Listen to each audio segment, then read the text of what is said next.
Feels super sketchy. If you guys ride bikes, you'll know that in the motorcycle world there are street bikes and there are dirt bikes. But what if you want to do both? Don't worry, you can get a dual sport or an enduro. But what happens when you get into the side-by-side world? You of course have sport machines and you have work machines. But what if you want to work and play, Tommy? Well, that's where the machine behind us comes into play, or should I say work. That is the Polaris General 1000. It's a 2021 model. It has an MSRP of about $16,000, and in this video, we're going to figure out, is it a jack of all trades or a master of none? Now, to figure out if this vehicle is a jack of all trades, we're going to do a bunch of things. First, we're going to give you a complete walk around and show you all the cool gadgets and gizmos. Then we're going to do a classic TFL traction test, followed by taking it up the ironclads, the Razor Rocks, to see just how it handles the rough stuff. Now, this is the general model, and in Polaris speak, that means that this is neither a work nor play side by side. It's actually built to do both. So on the work side of the spectrum, you have the Polaris Ranger.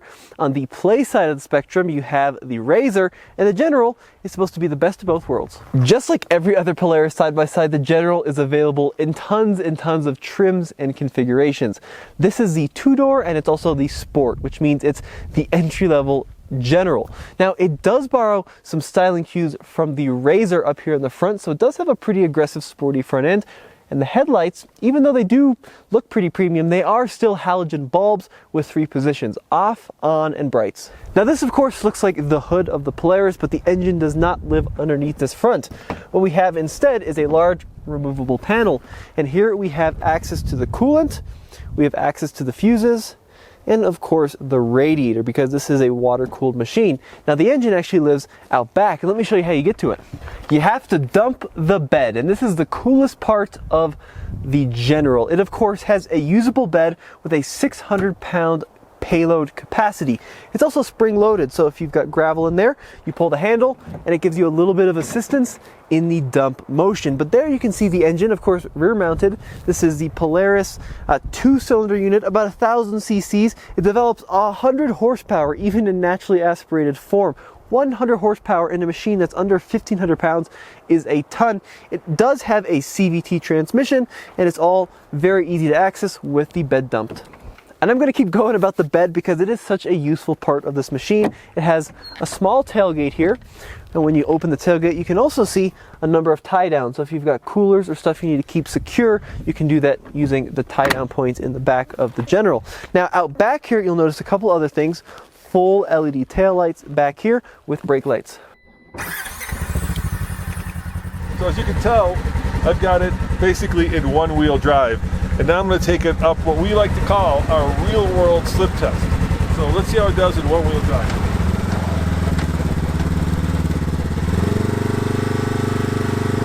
Go forward and hard right. Yeah. There we go. Now we got it. All right, so look, side-by-sides completely reset the bar when it comes to going off-road.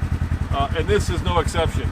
So right now I managed to get a little skew, lift one wheel, and so all the power is going, of course, with an open diff to where there's the least amount of traction. So now I'm going to put it in two-wheel drive, at least two-wheel rear drive, and let's see what happens.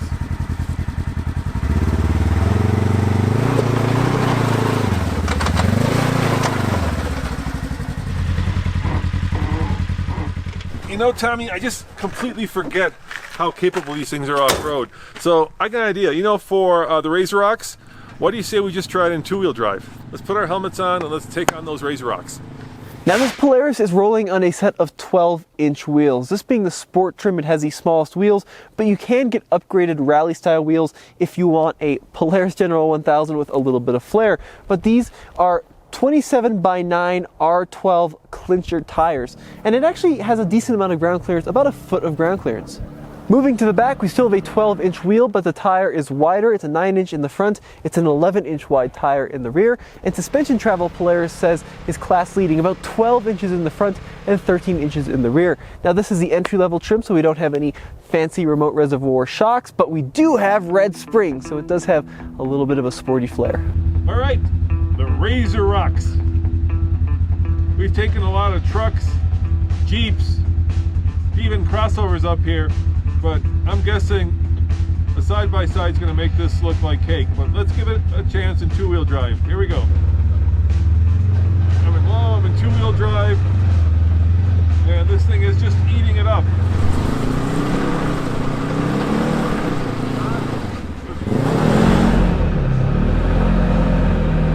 Just eating it up, and I got stuck right away.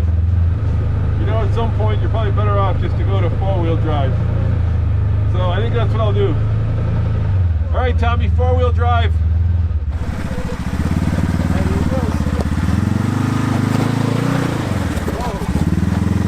Oh, I don't feel comfortable doing that, dude. Damn, that feels super sketchy. All right, I think I'm gonna back up. Whoa, yeah. You know, my butt meter says I was about to roll. Yeah, just try taking it straight on. Go hard right. All right, straight on. Here we go. I'll go straight on. Here we go, straight on.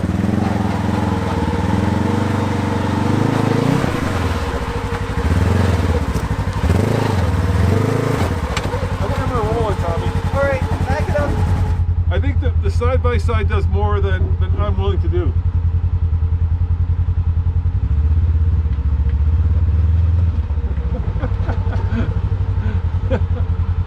Let's go the other way. Oh, here we go. We'll try it this way. Sometimes a short wheelbase is good, and sometimes it makes it super, super tippy. All right, here we go. Let's try this. Oh, that was easy. Yeah, no problem.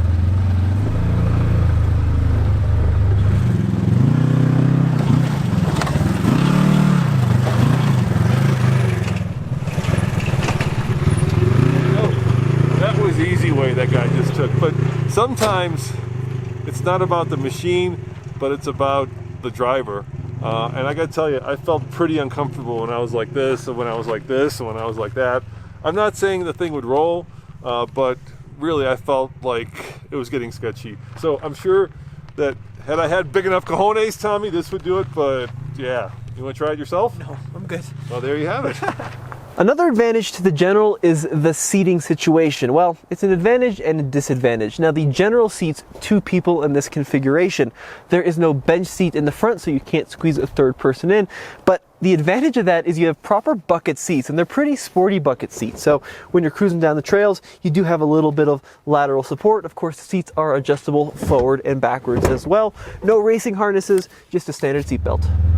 Now, for being a relatively small machine, it makes a lot of power, 100 horsepower, which is pretty astonishing. Should we try giving it some beans?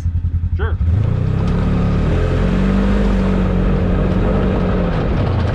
Yeah, it moves good.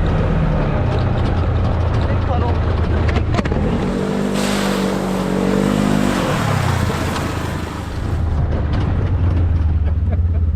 It's pretty quick. And look, the doors, no holes.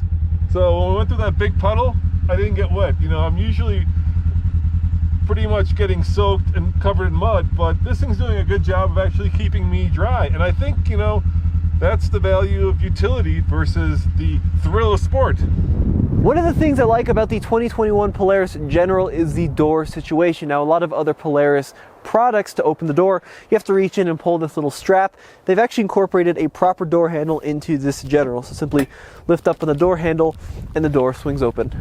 Coming around back here, we do see that the General has a receiver, so you can actually tow a decent amount of weight, 2,000 pounds, which is a lot for a little machine. And then of course back here you've got your muffler with a heat shield as well, so you don't burn yourself. The Polaris does have a fairly standard plastic steering wheel here, although there is some bolstering for the thumbs, and I do like this mark, or at least the outline of a mark, so you know where center is. But the best part about the steering wheel is it is height adjustable up and down. The gauges move with it. It doesn't telescope though.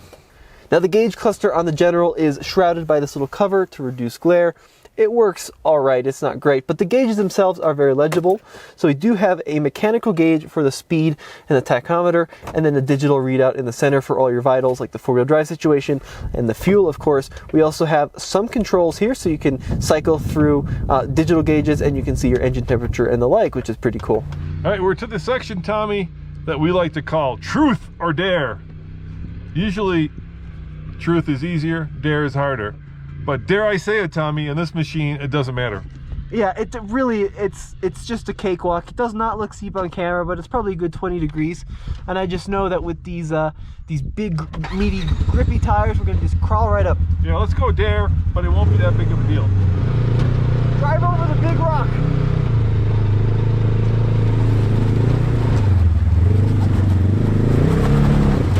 There you go. Good work.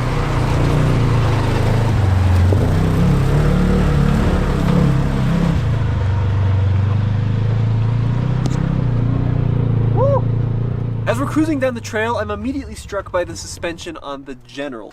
Now, it is not a very wide side-by-side, which means you don't have that crazy, cushy, long-arm suspension that you'd expect on some of these 72-inch wide machines, but even still, it is surprisingly cushy. It also doesn't have either the Walker Evans, which a lot of Polarises have, or the Fox suspension. But with the standard suspension, it's surprisingly compliant, and that is probably because it's so narrow. You can avoid a lot of the big rocks. Now, when you're really moving and you get to some undulations, you do get a lot of the front-to-back bob, but apart from that, I'm pretty impressed so far.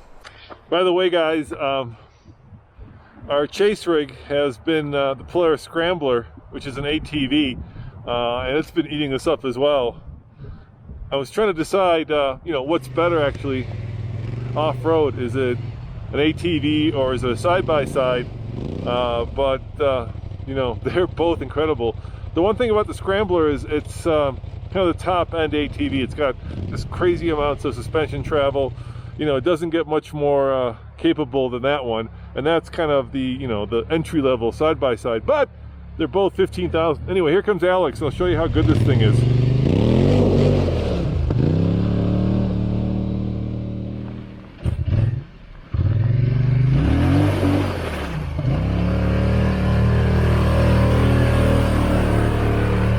See? Both incredibly good machines. So Alex, what do you think of the Scrambler, dude? It's heavy. Yeah. And I'm really light, so it's a little scary, but it's impressive. It just walks, it has tons of power, so it walks up everything, and the suspension's really good. 15,000, 15,000. Which one? Which one do you get? I'd take this one, because I don't have a farm, so Yeah. this one's more fun for just playing. Yeah. It's kind of like the Ferrari of ATVs versus the F-150 of side-by-side. I like going fast. Right, there you have it. A little side-by-side comparison. You get it? I get it. All right, sorry. Bad pun. Did you walk up?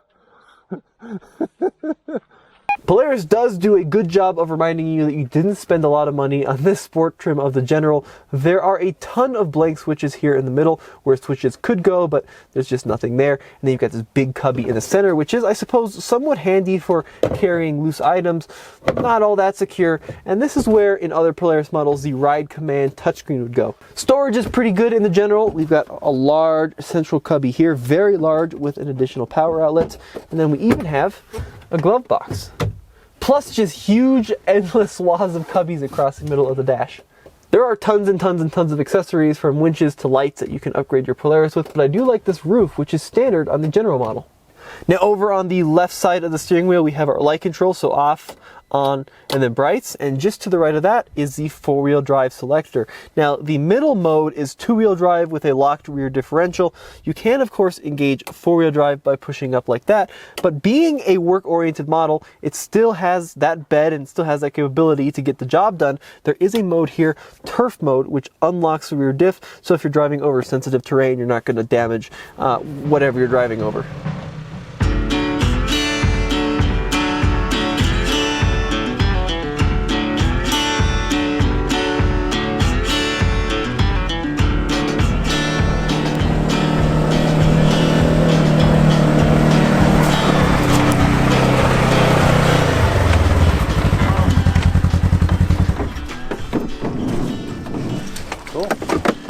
you made it, Tommy. All right, so the ironclads. I would say this is probably, what would you say, Tommy? Maybe a 6 to a 7 out of 10? I would say 6 is spot on, especially in a car. I've been up here in some pretty capable vehicles, and you really got to be worried about the trees and finding the right line. In the side-by-side, it doesn't care. What about the competition? Should we talk about it? Yeah, obviously the Pioneer from Honda. Yeah, maybe the Yamaha R-Max would be a good one. Can-Am also has their Defender series, which is more work, but also work play. Tommy, we've been reviewing a lot of expensive side-by-sides. I mean, a classic Polaris XP Turbo, or is it Turbo XP? $30,000. Yeah, that one is 16 behind us, so in the side-by-side world, it's pretty affordable. And out here having fun on the trails, it performed brilliantly. That 60-inch width meant we could slide in between the trees. It was just a lot of fun. It obviously couldn't keep up with the crazy live-wire adaptive suspension of a Turbo S, but it was still a huge hoot. Sometimes, getting everything you need and nothing you don't is a perfect solution. And with the General, that's exactly what you get. As always, this is Roman. And Tommy. Saying thanks for watching, and check out TFL Off-Road for more news, views, and real-world reviews. But Dad, one more thing we got to do. What? We got to bring it to the farm and see if it can actually do the work. Oh, all right. Well, I feel like that's going to Dave's house. Yeah, that's coming up soon. Ciao.